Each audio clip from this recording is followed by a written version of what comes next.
ইব্রাহিমের ঈমান যদি আজও কোথাও হয় বিদ্যমান, করতে পারেন অগ্নিকুণ্ডে খুবসুরত এক গুলিস্তান।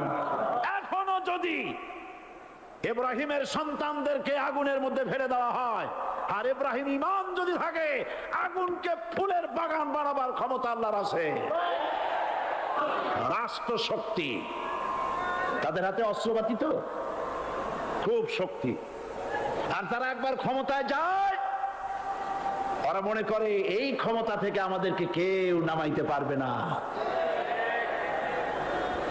বিংশ শতকের শ্রেষ্ঠ মুজাদ্দিদ আল্লামা সৈয়দ আবুদুল্লাহ মওদুদী রাহমাতুল্লাহ আলাইহি তিনি এক জায়গায় লিখেছেন, স্বৈরাচারীরা তার পতনের সমস্ত ছিদ্র বন্ধ করে, কিন্তু একটা ছিদ্র বন্ধ করতে পারে না, মনের ভুলে সেই ছিদ্রটা থেকেই যায়, যেই ছিদ্র দিয়ে আসলে তার পতন